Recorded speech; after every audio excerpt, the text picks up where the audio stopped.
Welcome to Retro Screening 2, Electric Boogaloo. 24 Speed is an annual filmmaking contest at the College of William and Mary where filmmakers have 24 hours but a single day to write, shoot, and edit a short film.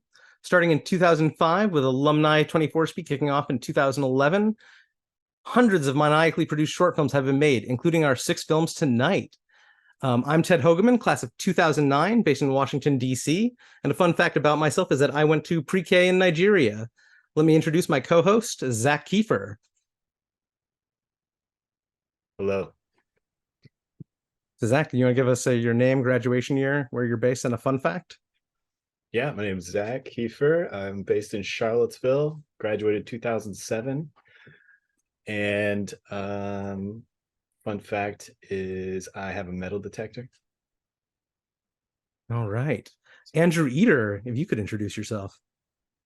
Hi, Andrew Etter, class of 2012. I live in Connecticut, and my fun fact, I guess, would have to be that once I went bra shopping with an actress who was in the Harry Potter movies, which sounds way cooler as a blurb. The full story is far less exciting, but the blurb is really good.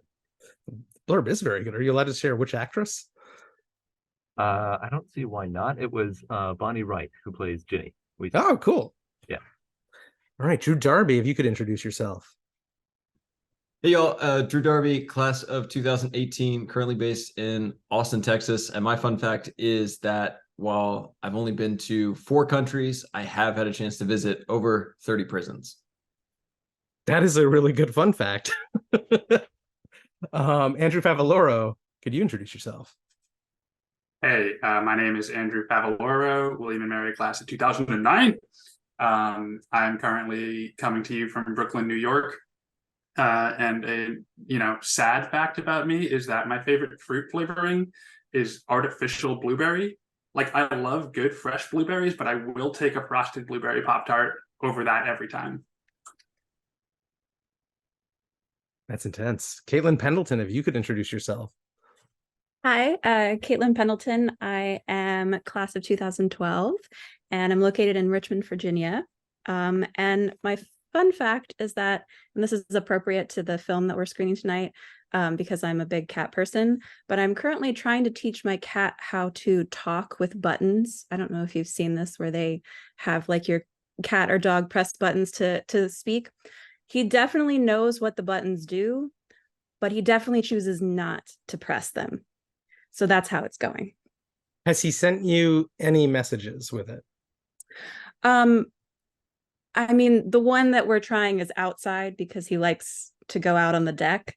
So it mostly is involved with like us modeling pressing the button and him kind of looking at us like, you're stupid. I have other ways to communicate this.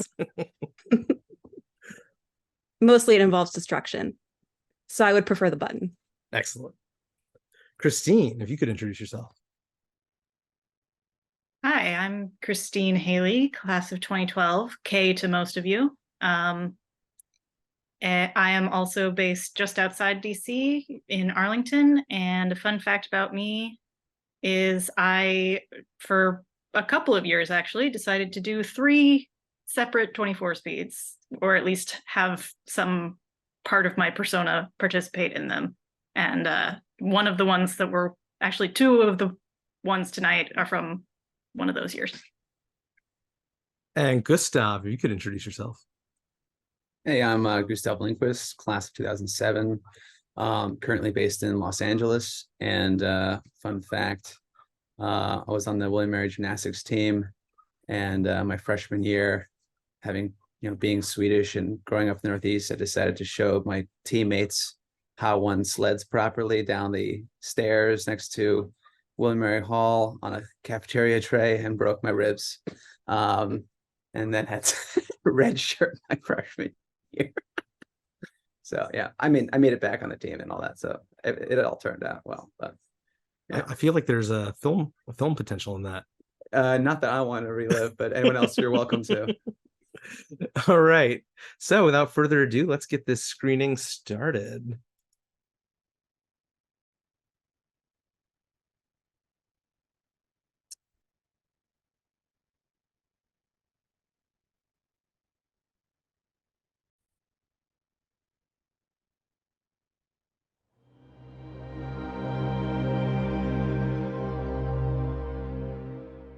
Beep.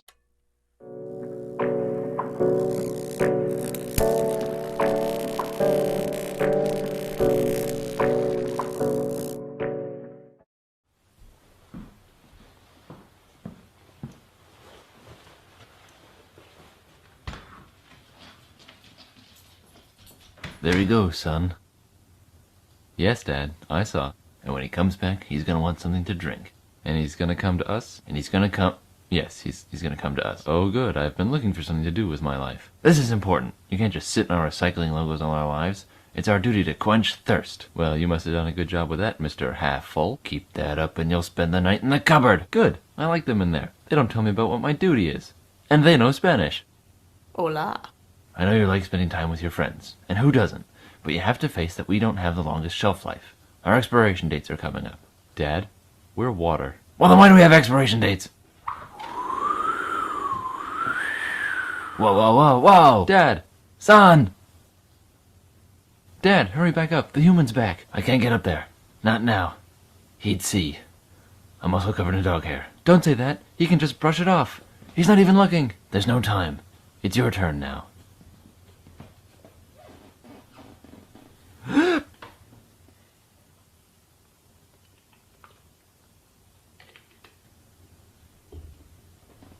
Dad, I think I did it. I know, son. I saw.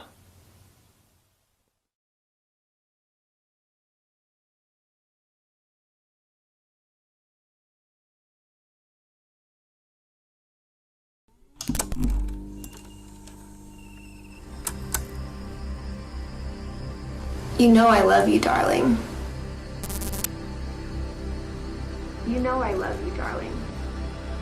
You know I love you, darling. You know I love you, darling.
And in conclusion, my husband and I deserve to have a parking spot.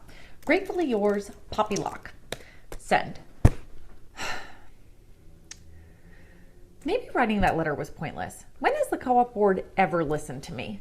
Remember the laundry debacle of 2017? Barb's hardly looked at me the same way since. Are you even listening to me? Don't you care about our parking spot? Well, when you put it like that. You think I'm full of hot air?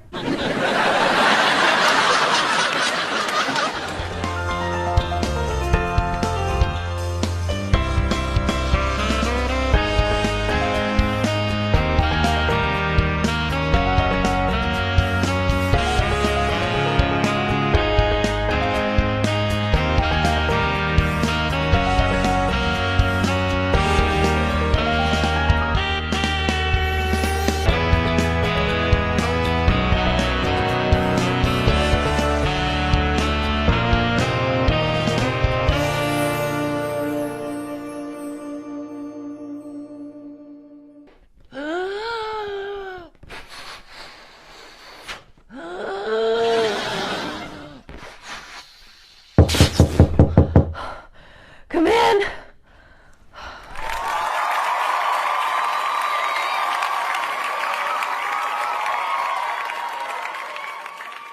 Shamalama ding dong, El Capitan.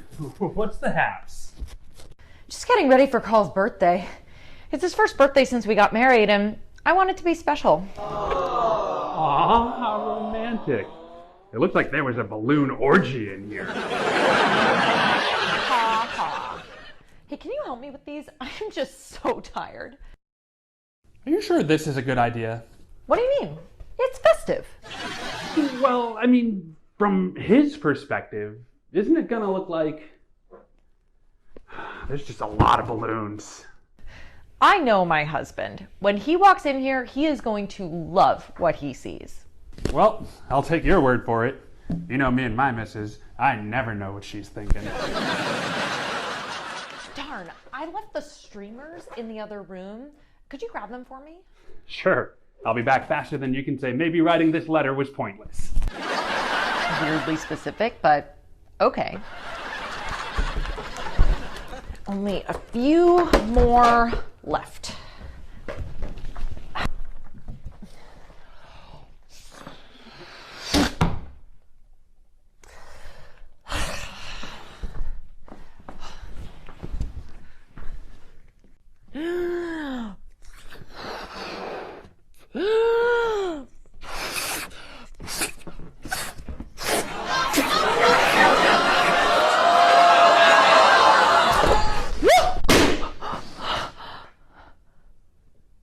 Honey, it's not what it looks like. I'll tell you what she's not doing, giving that balloon a blowjob.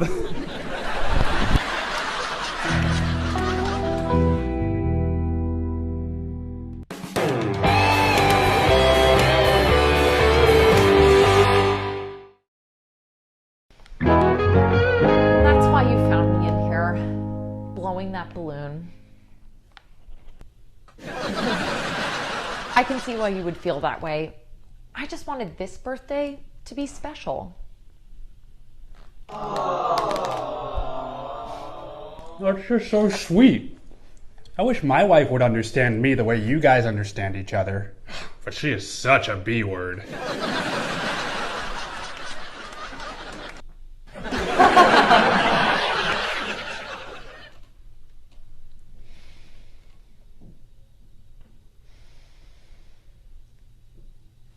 Yeah. I never knew. That must have been so hard for you.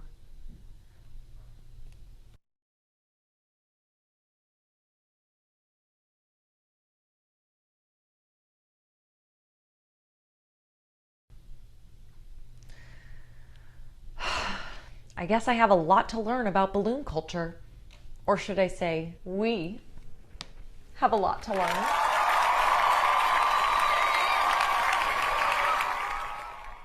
That's right, honey. I can't wait to raise a family with you either. This is so exciting! We can celebrate!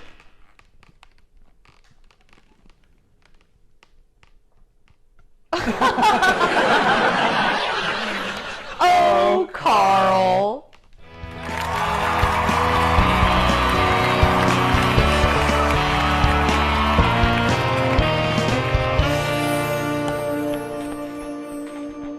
Oh, you beat me again, Carl.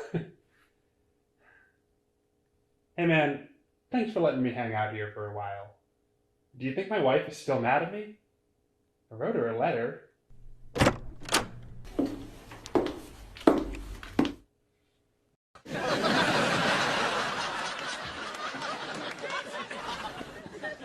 Yeah, I think she's probably still mad at me. Maybe writing this letter is fun.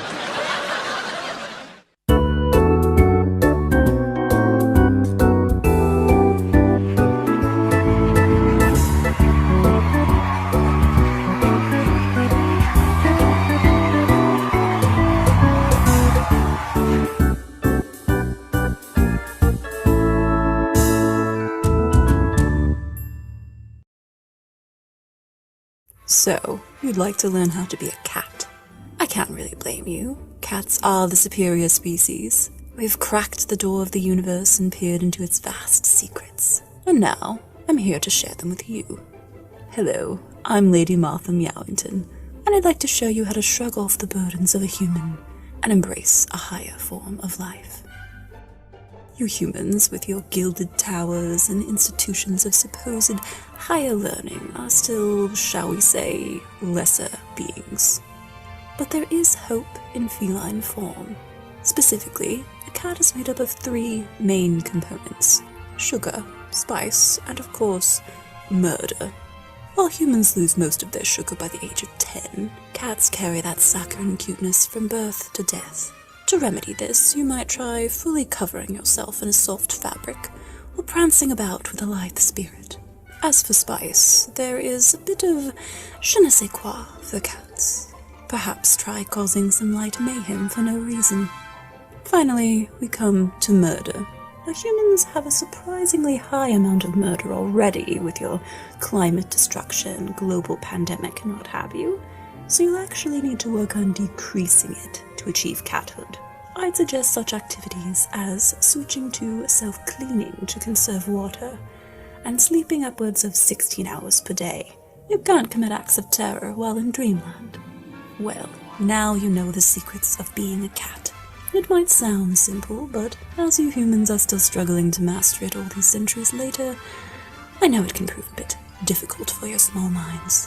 But have faith, you too can achieve the transcendence of true cathood.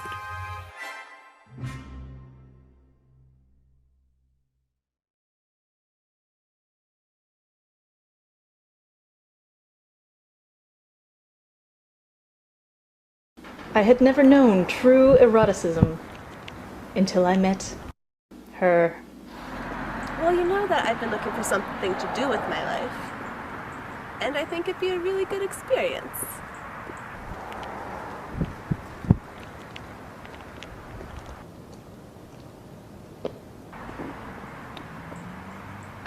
Hold on.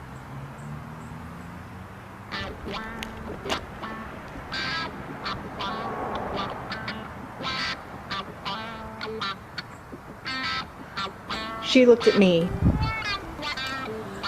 I looked at her.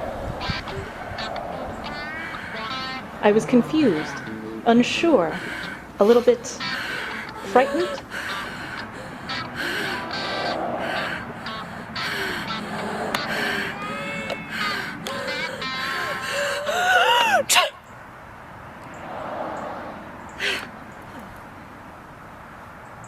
Yeah, sorry, I had to sneeze. And then just like that, it was all over.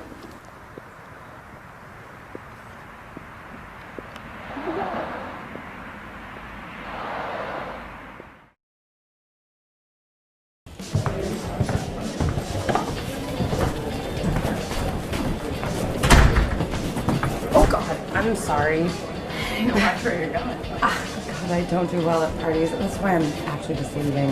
Oh, that's too bad. Well, enjoy your night.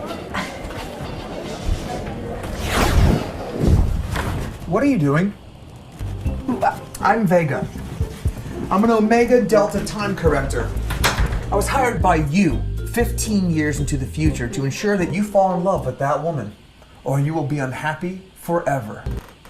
What? First of all, dude, I don't want any drugs. Whatever you're selling, I don't want them, clearly. And second of all, no, I am still getting over a really shitty relationship. And Alex, I'm a time-traveling man from the future. Trust me, I know. What's imperative now is that you do not leave this party without her.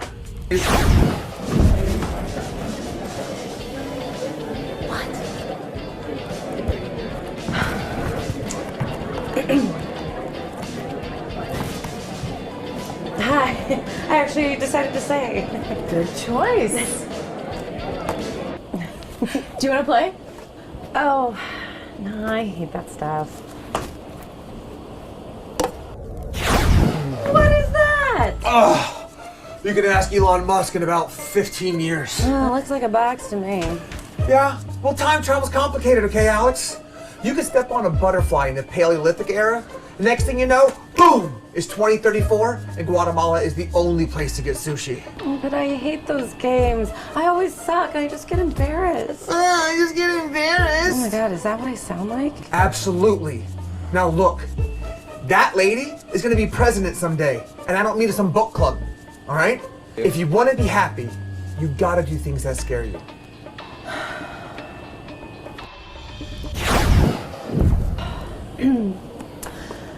You know, I mean, one game couldn't hurt, right?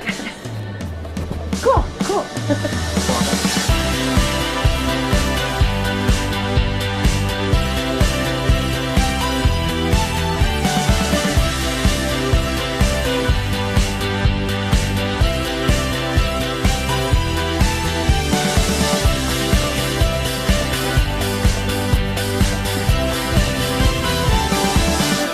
I'm really glad you decided to stay. Yeah.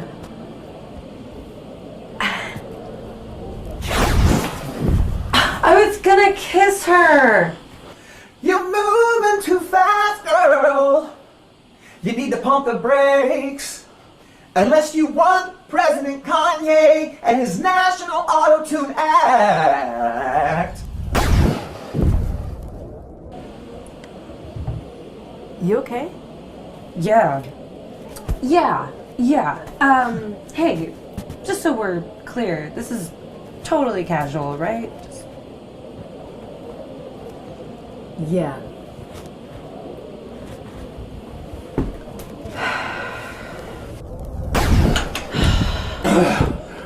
Do you have any respect for the space-time continuum? Because you are severely messing up the future. Do you have any idea what the hell you're even talking about? You're not the one who had a weird polyamorous three-way with Susan B. Anthony while she was still trying to figure her shit out.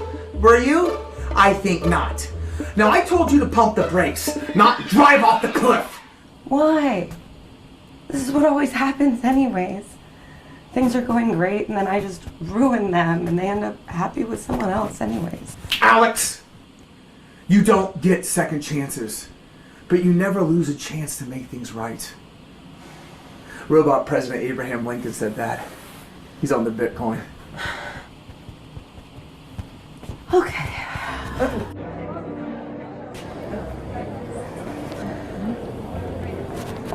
Claire? What are you doing? Look, I don't care if sushi comes from Guatemala or all of our voices are auto-tuned or we all have big Elon Musk boxes on our heads. I want you to be president.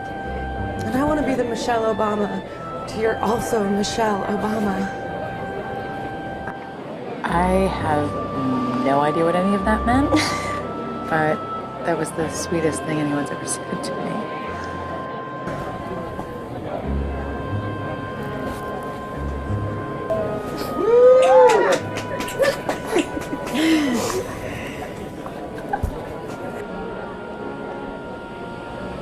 What's this about?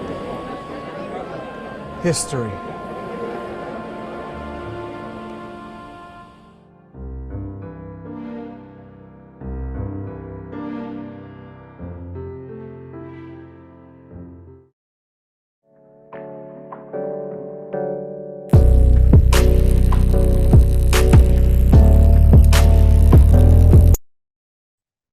Okay, welcome back, all. All right, so some general questions for our filmmakers. What was your assigned genre for each of you for your short, if you remember?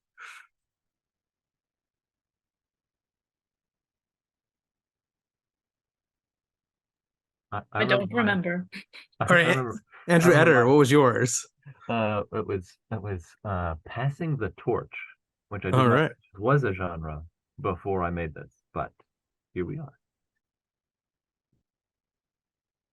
I think mine was educational video. And I think mine was science fiction. Maybe. My team. Oh, sorry. Go for it, Andrew. Great. Thank you, Drew.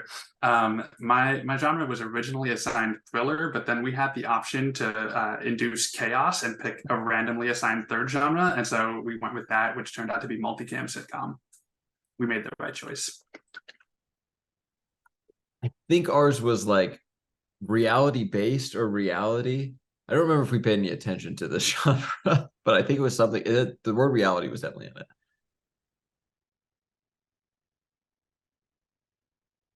And Christine, were you a person who said that they didn't remember? I don't remember exactly. It might have been something like eroticism, because that's an unusual word for me to put right up front otherwise. We did have that phase where we had about 60 different genres that could get pulled, and many of them were quite random. All right, so for each of our panelists, what was your team name, and what's the story behind it?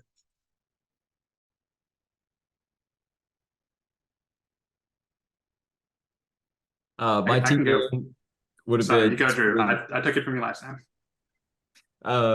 This would have been our fourth year with the same team name, which we used a random team name generator for freshman year. So impartial ostriches match an adjective with a noun, basically. It's a good random team name. Yeah, I think. Our team name is called 2CP Productions. The CP stands for Couch Palace, because when I first moved to Brooklyn, I had 0 couches in my apartment, and we were so excited when we moved to an apartment that was big enough for 2, and we named a production company after that. And in the sake of order, I'm going to pass this off to Caitlin. I guess was doing it the year where we weren't filming, it was just an editing, and it was also solo as far as I can remember. So I'm just Caitlin. But I will say that I had help from a friend, an old coworker who was kind of an advisor on the script, but I didn't get to create a cool team name. Gustav, how about you? I think Team Discovery Channel was our team name back when we did the original 24 speed. But I might be mistaken. Time's a blur. Honestly, can't remember why we chose that, but I think we were like Shark Week, maybe. I don't know, something like that. I bet Shark Week has a reason. Andrew Eder, how about you? I don't think I had a team name that year, the year I did Bottle Story, because it was just me doing all the filming and stuff. Christine was a voice you probably saw in the credits for Paul Newman, the salsa. But I don't think I had a team name that year. Since then, I've been Team Entertainment, which I think is pretty self-explanatory. But I don't think I had a name that year. And Christine, what about you? I actually just looked at my old William and Mary emails and discovered that my team name that year was Unrelated Trilogy, which I believe was a reference to the fact that I appeared in 3 different films. And the genre was, in fact, erotic drama. We call it the 24 speed hat trick. All right. So now, how did each of you come up with your ideas for the short? I know for some of you, this is a little bit longer ago than others. But if you do remember, you can share with us what inspired it.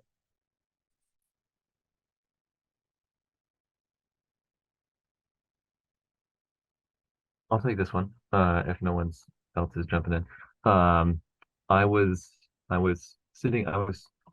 living with my mom and brother at the time, and I was contemplating what to do, and I was like, well, it would be really nice, hint, hint, if I had any help in as far as actors go.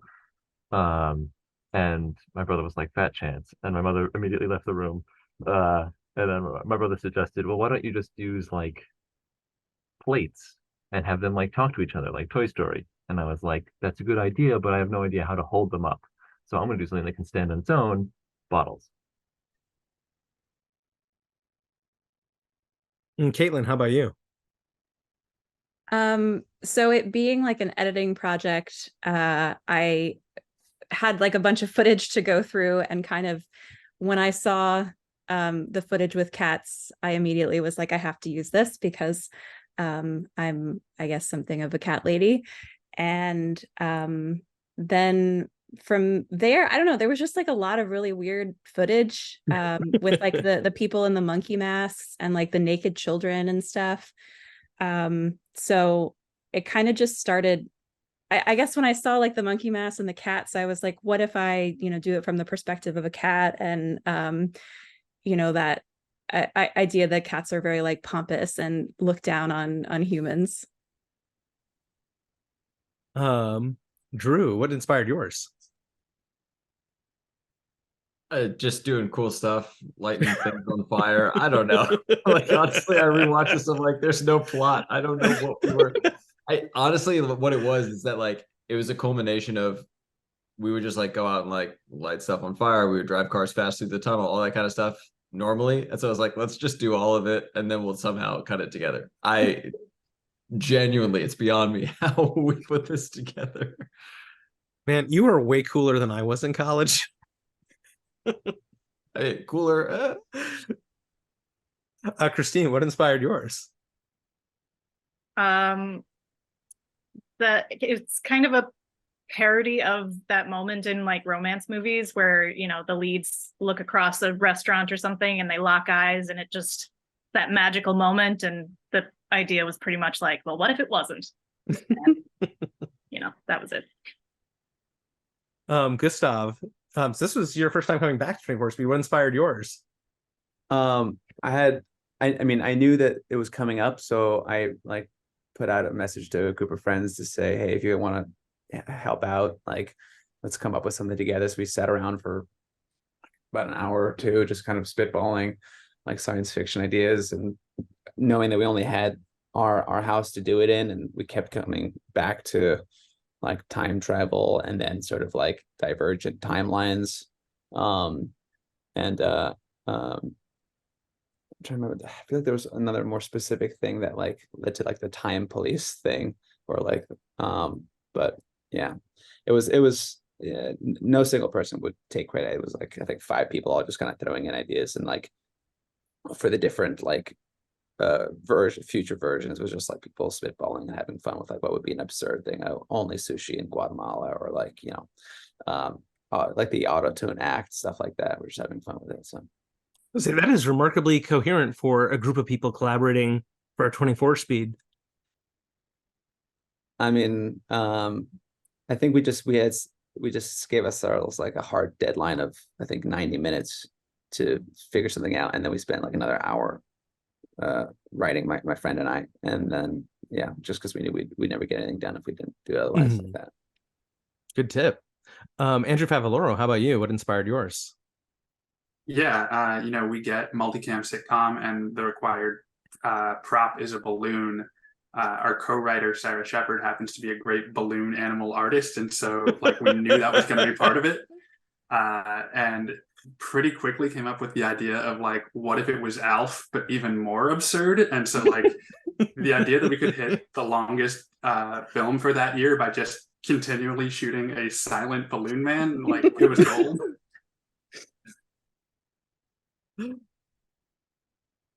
All right, a couple of ones specific to the films. So Andrew Eder, I gotta ask, is that single tear or single drop at the end intentional, or was that just a happy accident? Feel free to lie. No, I did genuinely want him to get a tear, and getting that was odd because water bottles are not very tall, and I don't have a great lens for my camera, and so it was like in the dark, and I'm near like crouching on the floor and trying to hold the camera with my right hand and trying to drip water with my left hand specifically onto the face of the water bottle. So that's why that shot is particularly handheld shaky, because there's no way my tripod can go that low. And so it was just it was a whole thing and a half. But yes, the tear is intentional and very much like the point of the story. How many takes did that take? I think 2 or 3. Yeah, I think it was 2 or 3. Okay. For Drew, where did you compose, or how did you compose that score? Because that is a fantastic score for that short. That's a great question. That was probably my teammate Travis, who was like purveyor of obscure music. Like he probably dug that up from somewhere or cut something together from different tracks. That was kind of always his role all 4 years, was just like, don't even focus on anything else. Like just like put together something we can use. And also tell us a little bit about your lighting setup, because you have some fantastic lighting in the short. Yeah, at that point I had bought my first like knockoff Chinese RGB LED tubes. And I thought that was the coolest thing ever because I bought like 3 of them for like $50. And so that was like all the lighting was those cranked to some like crazy split of colors. And yeah, I think I think one of them has survived this far into my career too. Very cool. So Andrew Favaloro, do you know how many balloons you actually used in the short? I can estimate. I think we had about 40 like spherical balloons. And then we actually built Carl twice, expecting him to pop over the week. And actually like 10 minutes after we had finished him, we were moving him into position for one shot and his hand popped. And we were like, oh God, we're not going to make it through the rest of the weekend. We don't have enough balloon animal balloons to do this. And luckily that was the only time that Carl popped at all. But so yeah, Carl was, I think, 8 balloon animal balloons and a spherical balloon. So 57 balloons total. Wow. And just because it's a sitcom, what are your favorite sitcoms? Ooh, fantastic question. I'm not going to answer the question. I am, however, going to tell you about the year that I spent chasing down Spin City on DVD. Spin City, as everybody here knows, is Bill Lawrence, William and Mary, class of 87 or something. It's his first TV show. And in 2020, I discovered that classic sitcoms are going out of print on DVD, and it was impossible for me to find this one show on DVD. I became weirdly obsessed and wound up spending $100 on Amazon one day for it because like I just needed it before it completely disappeared. That is well, that is terrifying, but also awesome that you found it. Christine, how long did Breathless take to make? I feel like you know the answer to this question because the answer was about 2 hours. I worked first with Team Terillionaire on the Hometown Earth film, which also was that year, and lent my voice to Andrew, and then went to sleep and had like a full day of activities planned for Saturday. And in the middle of that, like towards the end of the day, as you can probably tell from the lighting, I said, well, I signed up for a team. Let's see if we can get a film in. And I think we filmed it in like 2 or 3 takes. You could probably tell mine, like the shot of me is noticeably darker than the shot of my friend because it was sundown and that was the only chance we had. And then I edited it like sitting at my friend's kitchen table as we were about to go get dinner. All right, that I don't think I knew that it was only 2 hours. That is amazing. Well, I probably would have done more takes except the light was gone. Yes, it was, well, partly it was golden hour, and then towards the end it was, some blue hour. Yeah, some blue hour. It gives it charm. Yeah. Caitlin, what went into picking the voice? Tell us a little bit about sort of doing the voice for your short. I guess I was trying to go for like I don't know, like an uptight, like British lady, but I can't really do a British accent. So it kind of just, I don't know, it kind of became this funny, I don't know, weird, like haughty lady was kind of what I was going for. But I remember I filmed it, like I made myself a little like sound booth in my bedroom with all kinds of pillows around me. And I feel like I'm whispering in it, like hearing it now. And I'm like, why? I don't know why I needed to whisper. Because it wasn't necessary. Oh, I thought the whispering was quite cat-like. Yeah, yes, I guess that's true. So Gustav, yours had quite a bit of production value. So it seemed like you had a large team. What did your team say when you first told them that you wanted to make a movie in 24 hours?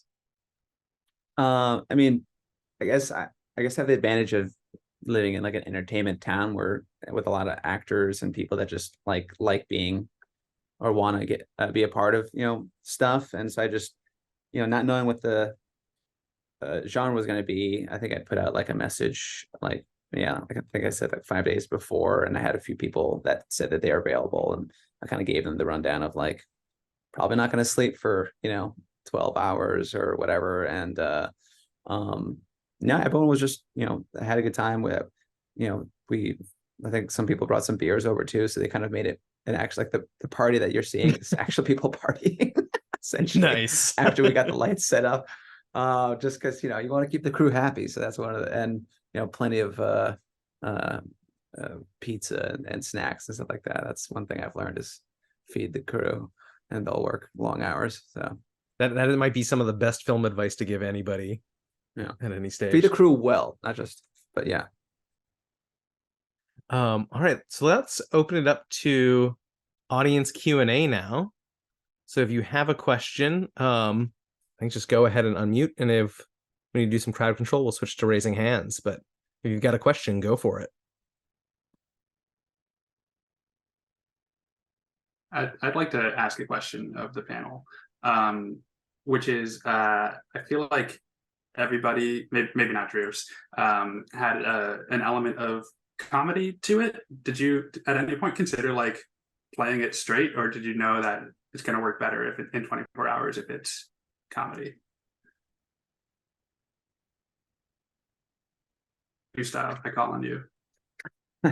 I mean, making anything in 24 hours is obviously a major challenge, but I think we wanted to lean towards comedy just because we thought it's more of a challenge. I think comedy tends to be harder than drama, in my opinion, just because drama, I think everyone can kind of get a sense of like, this is sad or this is like intense, whereas like comedy is so much more subjective.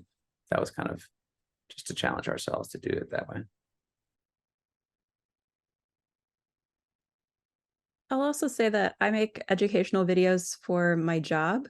And so it was kind of fun when I saw that as like my genre to go in a comedic route and just kind of make something that was absurd that I would never get to make it work. I've done a couple of 24 speeds over the years, and I've noticed that the comedy ones tend to just do better. They have a more emotional reaction. I have done some stuff there was one year I had like a more experimental genre, so like each shot was one frame shorter than the preceding one, and it was a fun and interesting experiment for me as a filmmaker. But as far as audience reaction goes, you get way more of a reaction from the comedy stuff, and then I don't know, maybe it's just me, but I feel like I don't have time to actually set up a drama. Like this one actually has like there's some emotion there, but it comes off more funny because it's only 2 minutes long or 2.5 minutes, whatever it is. So I feel like the brevity of the 1-2 punch of a punchline or a setup and punchline is easier to establish with the short time frame that we have. But that's just what I found. I don't know if that's true for everybody else.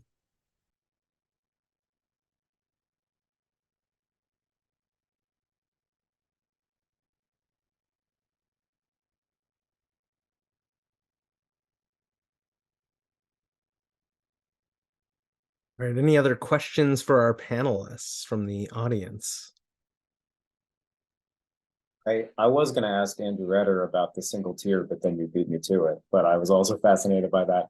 Okay, I also want to know though. Okay, Drew, the shot with the road flare, I feel like might be the coolest fucking thing ever produced in a 24 speed. Was that like? Did you just have? What was the like? Was that where it started? Did you just have a road flare on hand, or what? What I want to know the story behind that in the process. So regularly senior year, I would go to Walmart and stock up on road flares for shoots. It started with a music video for class, and then it just like delved into this because I thought that was like, well, hey, I got the reaction I wanted out of you, which was just like, oh, it's kind of like cool. It's kind of like, why is it here? But yeah, that was just like from my stock of road flares. I still have some somewhere because you never know. Hey, and it's legal, right? Right? Yeah, sure.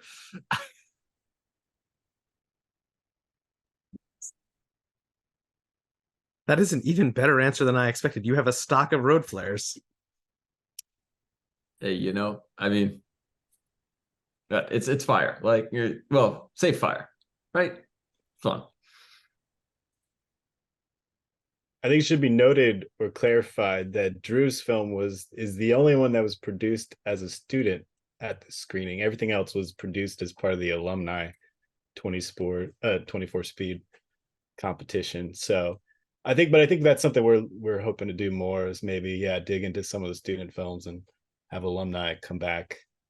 But I guess I was curious more for the group, like I thought all the films were excellent, and it's really fun to watch them in more of a screening, in a more limited, like where you can look at them as films as opposed to the end of the competition where there's lots of them and you're tired. So I was just curious to know what you all thought about revisiting your films and kind of maybe seeing them in a different way than you had previously. And I wonder if you've even watched them recently.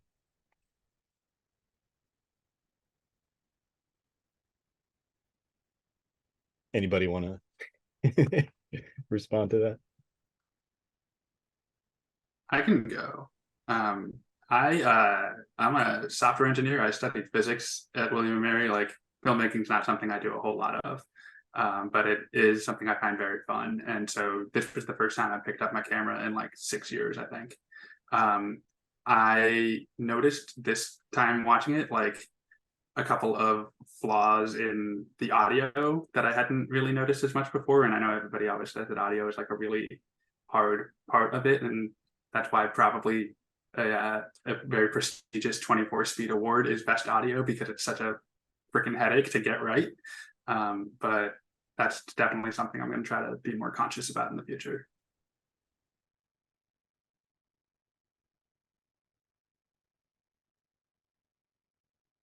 It was worth noting that was real quick. That was this most recent year was Andrew's, and that was your first time as doing it alumni, right?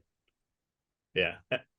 Yeah, that's right. It's also my first time doing a 24 speed behind the camera. There was a very, very amateurish one that I acted in 2007. If you want to dig through the archive looking for it. Yeah, I was just gonna piggyback off what Andrew said with the sound issues and things. I mean, I just remember, just trying to get into the deadline. I think I was just so exhausted that I probably didn't pick up on so many of the audio flaws and things that you would otherwise maybe be more attuned to. But yeah, no, having seen it and however many years ago since that was produced, it was more just kind of like a flashback to like a moment in time in my life, which was nice to think about, like pre-pandemic and all this kind of stuff. And so I had like a little bit of like a nostalgic, I don't know, zen moment watching it. But yeah.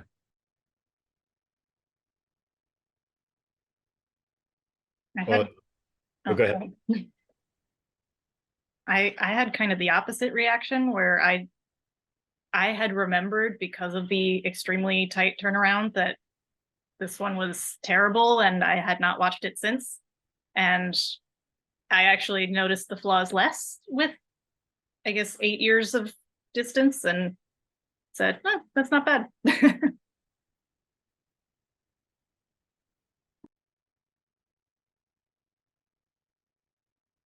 Yeah, I mean, I probably haven't watched this since it was in the theater. Like I probably haven't. But yeah, it was fun to revisit this one. It definitely reminds me of like it's amazing how quickly my mind can snap back to like, oh, I remember driving to Richmond at 1 a.m. because we needed like better city shots and like remembering those feelings, like they're all coming flooding back. Yeah. I mean, it's just cool. Like 24 Speed for me, not this film, the first film we made my freshman year, like for sure changed the course of my life, like legitimately. And so like it's fun to be back surrounded by this again and thinking about it. I need to go back and watch some of those classics again.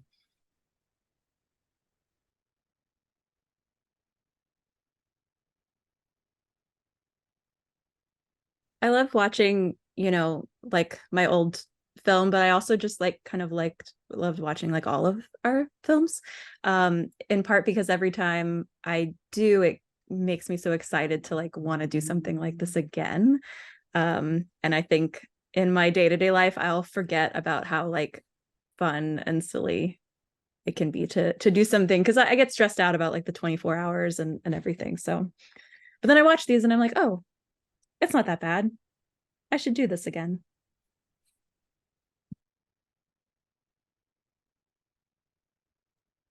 Yeah, I feel like there's that. It's good that it's once a year, because yeah, I feel like you don't want anything to do with it for a good 5 or 6 months, and then right around 7 or 8, you start to be like, oh yeah, maybe I'll do it again. And then by the time it rolls around, you're like, yeah, okay. And remember, if you don't have a full 24 hours, you can make a pretty good film in 2. I don't recommend it for stress levels though. that was also the last year that I signed up as a solo team while also doing other films. I just had a question for Drew, based on your comment with your freshman year short film. What was it about that experience that changed your life that that sticks out in your mind? Yeah, I mean, I won't go like way too deep, but like at that point, didn't really know what I wanted to do. Liked film, liked cameras. We made a film that year that was like fun. It was we played into the genre really well. We won the jury prize. I got invited to work at the media center, and that kind of all snowballed into now I do video, I do cameras every single day of my life. And I don't know if like that pivot and turn into like meeting this cool film community, even though it was small and stuff. I don't know if that hadn't happened my freshman year, would I have gotten interested in something else and just gone a totally different way. So yeah, I can definitely pinpoint that spring of my freshman year as being like super critical. Awesome. I was going to say that actually brings up another question I was going to ask all our panelists is, how has making 24 speed shorts helped you when you're making other films, and has it helped you making other films?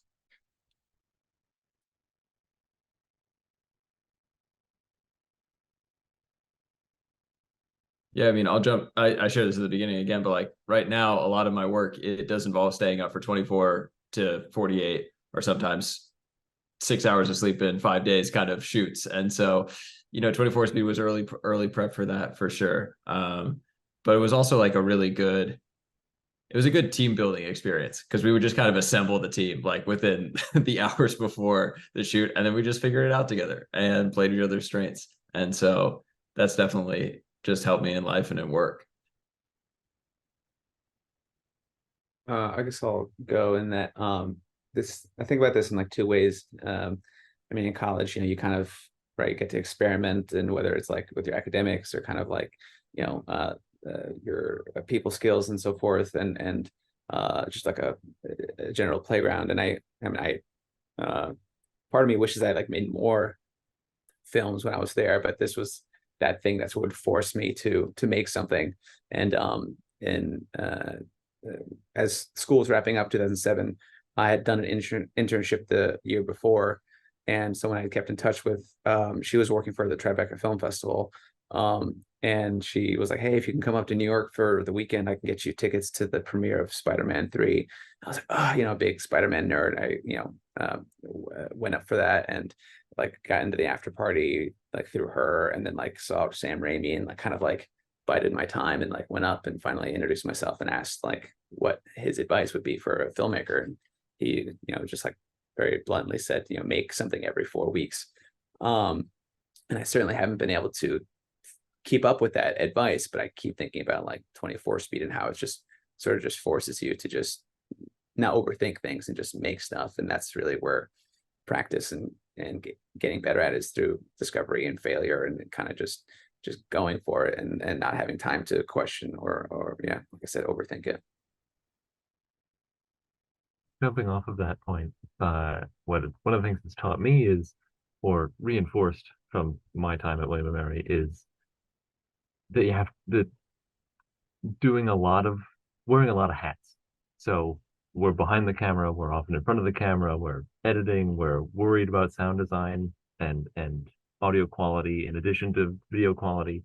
So it just then, like, you have to worry about, like, the later years we had to worry about like releases, and so you have to worry about being a producer, and so it's all these different areas that you have to worry about. And that's one of the things that 24 speed always reinforces, and I've had to use that professionally because we're a really small team where I work currently, so I get to wear all those hats still. There's a lot less pressure because it's not 24 hours, but it's also a lot more pressure because it's actual, like, money goes into it.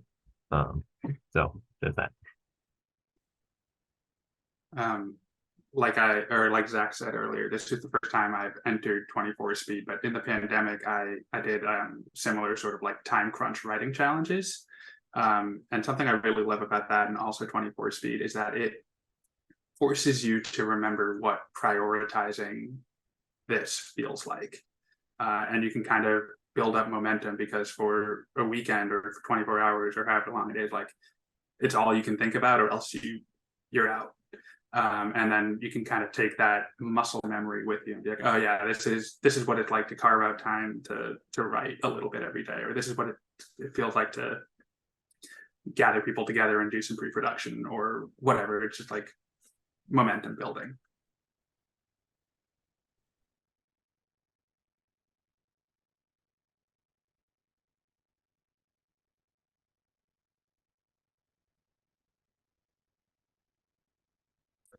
Caitlin, how about you? Because you also work in video, I believe, right? Yeah. I guess, I don't know, I kind of agree with Gustav. Like, the idea that you have to be okay with it and let it go. I'm very much a perfectionist. And so having such like a time crunch, like accepting when things have gotten kind of the best that they're going to be in the time you have, and hitting send, letting that go. But that kind of applies in my job and everything too, because there's sometimes crazy deadlines and you're just like, this is what you're gonna get, sorry. Kaylee, what you said reminded me of, I had an old coworker who told me that movies are never finished, they're abandoned. And yeah, whether it's a 24 speed or even like a big studio movie, they're like, oh, out of time. It's gotta go. Yep.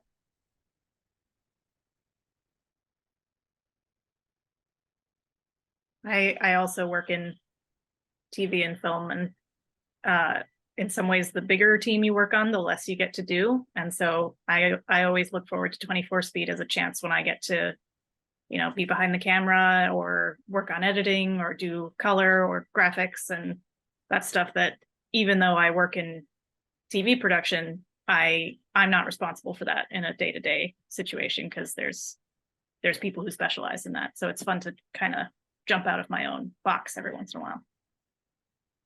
Oh, well, do you find it also helps you at work, having done some of these yourself on 24 speeds, when you are working with other people who handle this task? What's that like? But now that you've gotten a little bit of like their perspective. It's interesting because, like, often they're at a level where it's like, I can't even hope to achieve that, so I'm going to do my, the 2-hour version of that. But it helps that I think I see those professionals and I can kind of absorb what they do and then do the very quick, dirty version for 24 speed. Like, I think the first time that I ever did a lower third was a 24 speed. And, I've done all kinds of graphics in After Effects now, and I'm still really proud of those lower thirds. So it's stuff like that where I don't really get to flex those muscles in day to day.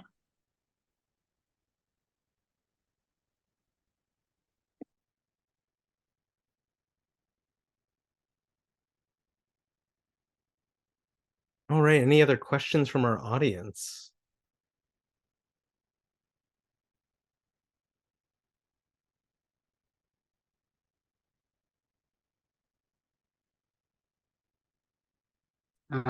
Does anybody have any fun behind the scenes moments from your movies that you'd like to talk about? This is just an excuse for me to talk about mine, which is that this was February 2023, and so we're doing this thing about a balloon, and we have this shot where Carl has to put down a newspaper for the opening credits, which is very difficult. And so we're like trying to get it to hold upright or whatever, and halfway through it, we realize that the newspaper he's holding is from the weekend before, where the United States had just shot down a Chinese spy balloon, and like that's the newspaper he's holding. That's our fun little Easter egg. How did I miss that? It's not visible. It's only there for me. I'm gonna have to go in like frame by frame. That's amazing.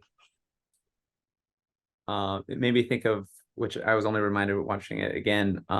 Ariel, who was our main actress, had never played beer pong before, and she was like, "What?" She had to explain the rules. Like, it's easy, just take the beer, the ping pong ball, like, throw it in the cup, like, And I was thinking, because she had never done this, like, this is going to take us like a half hour just to get her to get like the ping pong ball in just one of the cups. And on the first take, she sunk the shot, and like, so that reaction is legitimate. Like, I actually got it in. And yes, that we were able to move on, which is great for time, of course, too.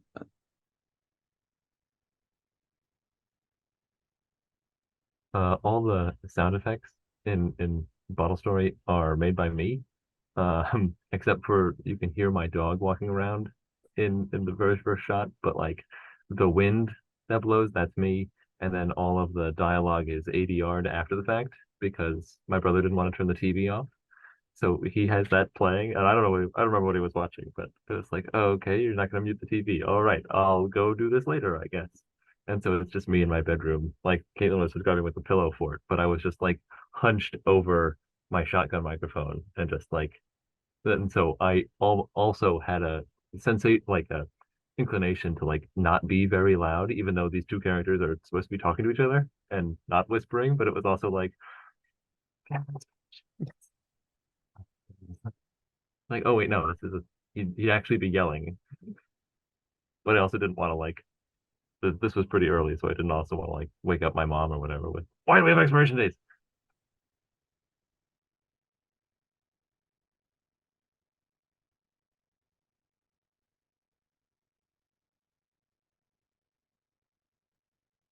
I think it would be good to go around if we could. These are all great stories, I'm sure, and or you could pull from other projects if you don't have a memorable one from your specific one.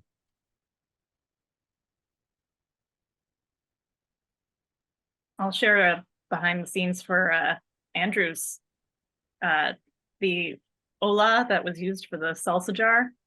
I was in the middle of filming for a different 24-speed entry, and I just like went into the bathroom with my audio recorder and did a whole bunch of takes of me saying Ola. So from the outside, all they could hear was like me saying Ola a lot of times while looking at a toilet. And I was dressed as toilet scientist for Hometown Earth, so it was very, me and the toilet becoming acquainted. Brilliant. I believe, as Nietzsche said, when you Ola into the toilet also Olas into you. Drew, any behind the scenes stories from Retrospect or another 24 speed? Yeah, I'm trying to think of like some funny moments from this one. I mean, I know we got pulled over by the cops going through the tunnel and kicked out. And like definitely the kid whose car that was, we didn't know. We found him in like a parking lot. I don't know if he was I think he might have been on like a exchange program too. Anyway, I hope I didn't like end things badly for him.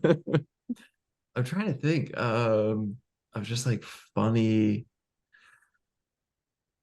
So the scene that we shot with the projector and stuff was in the basement of my house at the time in Colonial Williamsburg, which was like the creepiest, most murdery basement. And I do remember freaking out the actress who we had go down there to shoot her part with a projector, because like we had all the lights off and it's just this one like flickering bulb. And like, I mean, this is the basement that you would be murdered in if you were going to be murdered in. And yeah, that was the things you make people do for the art, for sure.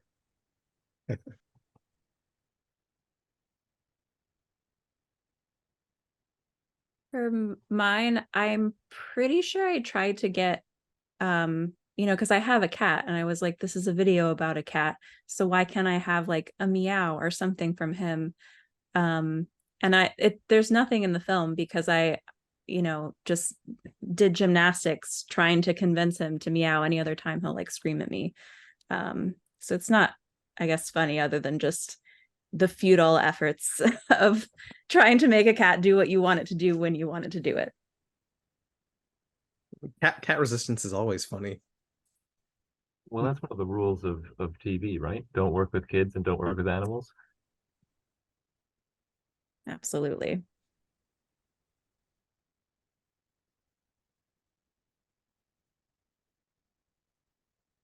So another question I love to ask people at these kinds of things is, what is your favorite moment from each of your shorts that didn't make it into the final movie? So what's your favorite thing you had to cut?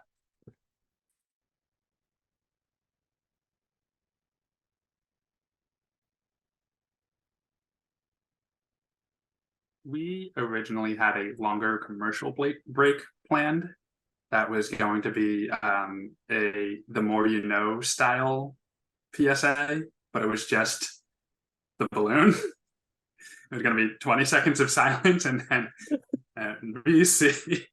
But we all of my lenses are prime lenses, and like we really needed like a slow zoom and couldn't quite get it. We tried like pushing the tripod forward. That wasn't quite the right look. So we had to cut it.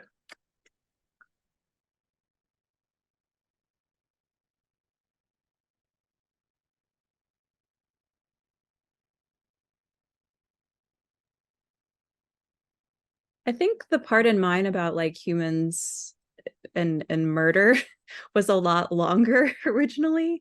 And so I'm pretty sure I cut that down a little bit, mostly because I was like, this makes it a little bit too dark.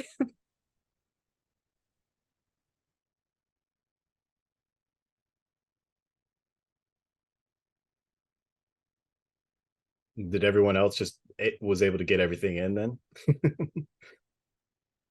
I was trying to think, like, I don't think we wrote, just with the limited time. I think the only thing that we cut was, I think there was like one take that was really, really good, but there was like a technical problem. Like I think like one of the lights, like the fuse went out or something like that. And it was like the best performance. So that was like frustrating to have to, settle for a lesser performance, but all the scenes where it was pretty close to what we wrote down.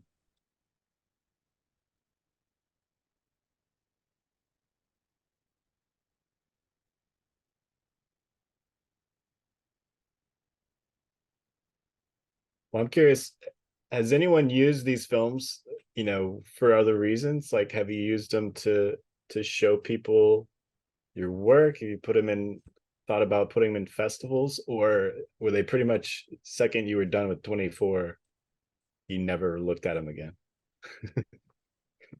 Yeah, we're going to Sundance this year. Nice. No.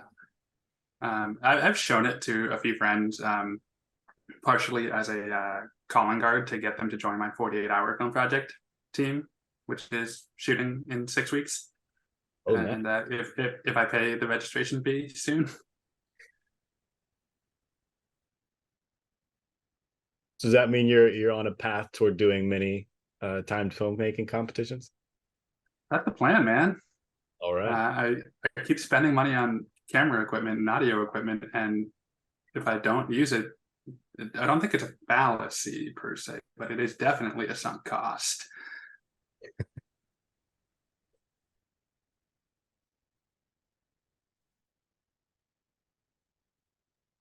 I have a YouTube channel, and so I definitely meant to like put it on there and kind of like talk about the process of making a film in 24 hours. But that has never happened. So maybe at some point when I am more consistent with it, I think.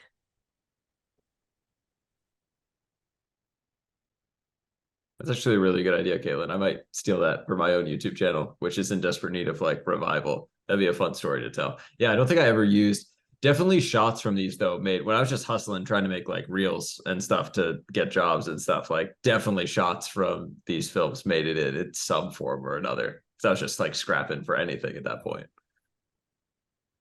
Yeah, I think the shot of the father bottle yelling at the son bottle uh might still be in one version of my reel that I have. Yeah.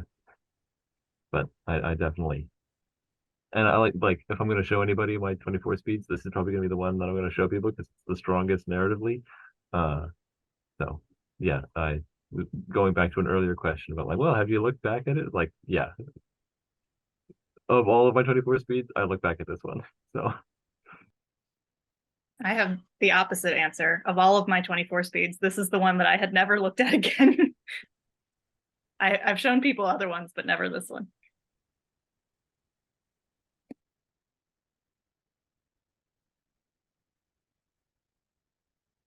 Well, that's great. So just want to give the audience one more round to ask questions, and then I think we'll get to wrapping things up. But if anybody has any questions, now is your chance. I'm curious if people remember how did you divide the night? How much time did you spend planning versus filming versus editing?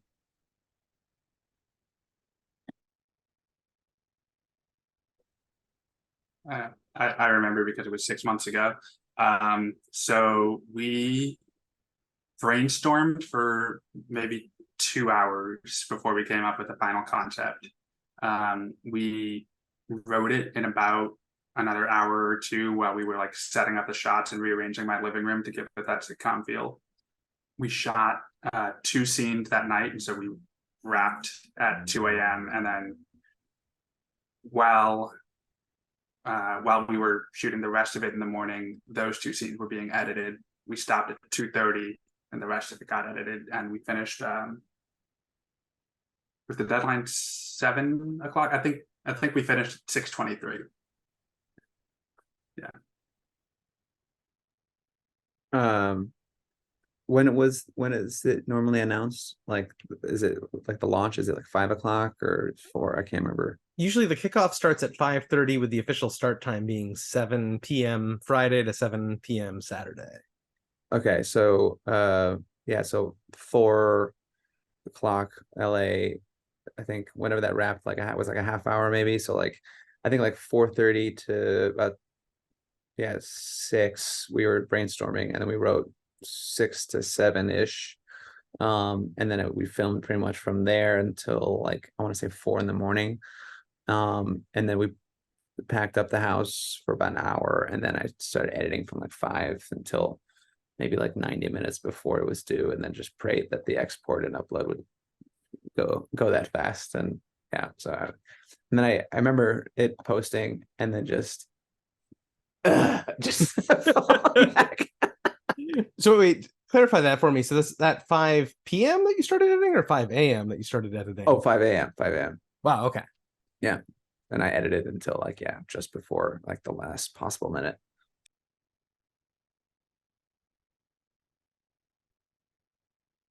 I can't remember if this was the year or not. I feel like by senior year, I'd done this 4 times. This might have been the year where I remember carrying my laptop with the export going to the media center because the Wi-Fi was faster there.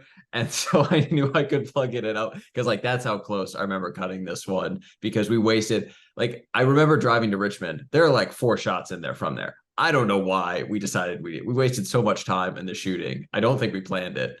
And then yeah, I think this was the year that like we just made the deadline.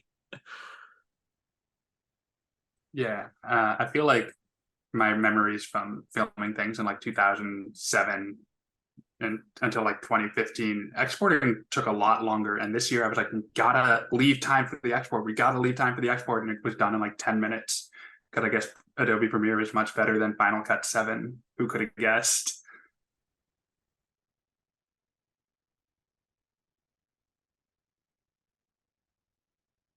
So Andrew Favaloro and Gustav, you both came back to 24 speed after many years of not being involved with it. What brought you back, if I can ask? I think it was I mean, I had been working on like various like features and animation for a while, and it was like long hours, and I think it had been like just probably a couple of years since I actually like made something for myself. And I can't remember if Zach sent me an email or a message on Facebook being like, hey, we got 24 speed coming up. And I just thought like this is the perfect excuse to just like go to the gym, so to speak, you know, and like actually just get myself to make something. So that was the impetus for it. Yeah, for me, it was the Zan Gillies and Tom Baumgartner's the special DVD re-release of Wolf, whatever. I think that was 2020. And I saw that and I was like, this is so funny. And I like remembered I met about half of you guys over in my time at William and Mary, and I was like, oh man, filming is fun and 24 speed is fun. And it took a few years before like 24 speed landed on a weekend that I was free, but I jumped at the opportunity when it did. Hi, Sam. I'm very honored. Thank you. Thank you. I'm glad that we could bring you back into the fold.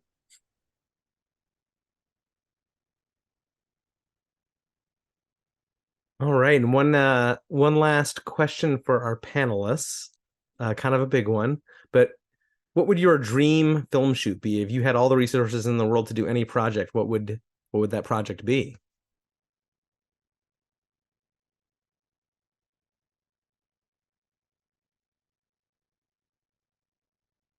Are you asking specifically within 24 hours or? No, to be clear, not within 24 hours.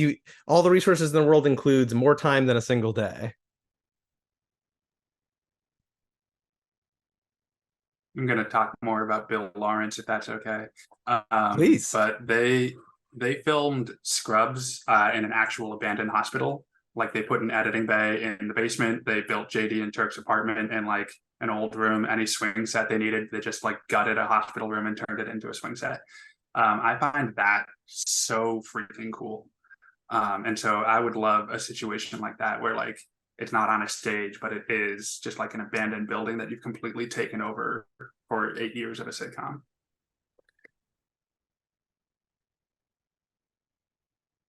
That is I actually didn't know that story. That's a good behind the scenes for Scrubs. And yeah, I can see that. Would you do that for the Marrying Up sitcom or a different one? Yeah, we're gonna take over, I guess, an abandoned apartment building. Sure, why not? No, what about a balloon factory? No. Okay, now we're getting somewhere. See.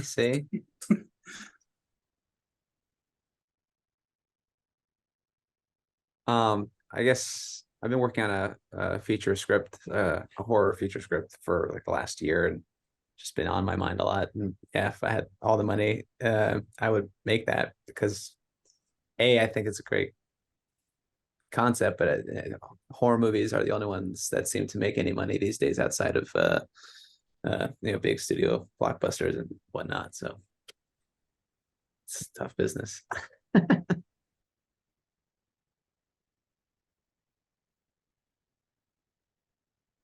I just want to be able to, like, I don't know, make a fantasy epic where I can build my own like Shire style village in the mountains or something. So if you gave me all the money and resources, I'd probably go that route. I've had a script, gosh, I think I started in high school and then I finished it up in a college class at some point. And yeah, if I had all the resources, it was sci-fi, it was costumes, it was VFX, it was like all sorts of stuff that like I can't all learn it all. It was beyond like I can learn it and do it myself. So yeah, if I had all the resources in the world, I'd love to just like see that thing come to life. That'd be pretty fun. What kind of a sci-fi script was it? It was a classic like invasion of Earth kind of last stand, bag of vagabonds like putting stuff together to fight off invasion. So like not the most original thing, but like I think it would just be fun to like see that younger Drew dream come to life.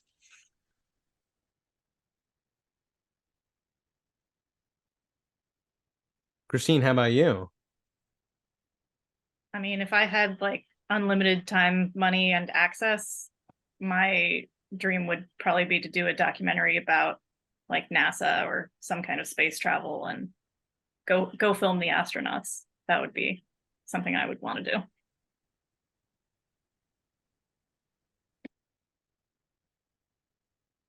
Wow, like be in a spacesuit filming, holding a camera, like that stuff. Yeah. Oh, Which that'd is be funny because I'm not a camera person, so I would be the wrong person to choose for that, but would still be cool. I would do sound for you even if there's no sound in space. Great. You're hired. Andrew Eder, how about you? Knee-jerk reaction is Star Wars. Something Star Wars. Really liked Andor and the physical sets of that. So, I mean, like the volume's pretty cool too, but the physical sets of Andor were just fantastic. So, something like that. Yeah. Yeah. right on. I would hope that you would do it with actual puppets because your puppetry work is exquisite. Yes, the puppetry of holding a water bottle from the bottom out of frame. Woo! Jim Henson, look out. I'm just saying, I felt the performance. Well, thank you so much to all of our filmmakers for being here. Andrew Eder, Drew Darby, Christine Haley, Caitlin Pendleton, Gustav Lindquist, and Andrew Favaloro. If people want to find you, what are your social media tags, or what's the best way for people to get in touch with you? As long as you want people to find you. Yeah. Where would you prefer people find you? I'm at Drew B Darby. Include the B so you don't get the Texas representative who's like killing my SEO with just Drew Darby. Drew B Darby. That's me everywhere.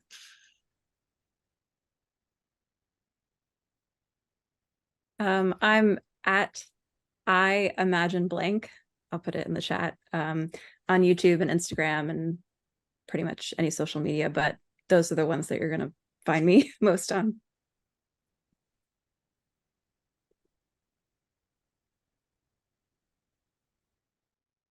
I don't really post much like work stuff on my Instagram, but if people want to contact me or DM me or whatever, my Instagram is at Swedish Hero with 1H. And yeah.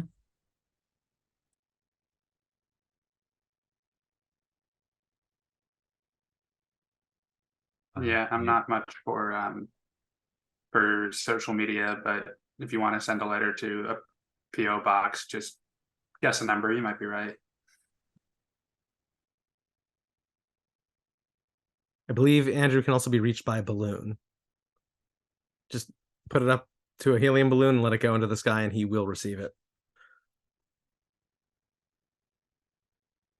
Well, all right. Thank you so much for being here, all. Just want to say another round of thank yous to Professor Zuber and Adam Sackhouse for helping to create 24 Speed back in 2005. Also want to say thank you to Troy Davis of the Charles Reader Media Center for supporting the competition each and every year. And thank you very much to Adam and Liz of Ampersand Film Festival for lending us their Zoom to make this happen. And also just want to give a shout out to Alana Wildermuth for her work on the William & Mary Alumni Film Industry newsletter. And if you're interested in being a part of that, Alana, actually, can you post the link for that in the chat for us? Yeah, I'll go ahead and put, you just email me if you want to be involved. And then I'll send you kind of what I look for every month, which is pretty much if you do podcasts, if you work in film, TV, anything entertainment related, and are alumni, student, or faculty of the college. And I put it out between September and December. I take January off.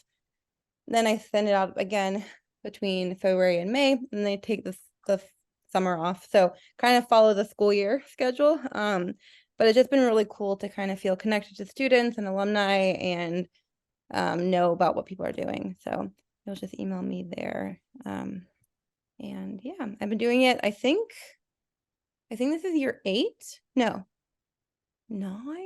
It's like close to like 10 years, which is kind of crazy. So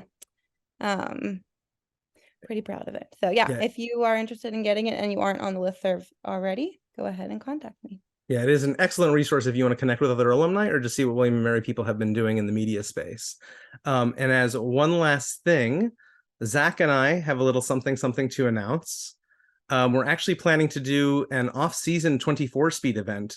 So this is a little bit of a new experimental thing, but we are happy to announce the Alumni 24-speed and Remake Hot Take podcast 24-speed remake challenge. I'll be putting the banner in the chat. So this is similar to 24-speed. Teams will have 24 hours to remake a past 24-speed movie on November 3rd with a screening on November 9th. And this will be hosted by alumni Maria Schwartz and Brooke Rees, who are the awesome hosts of the Remake Hot Take podcast. And if you haven't heard of it, I highly encourage you to check that out on Apple Podcasts, Spotify, or YouTube. It is excellent.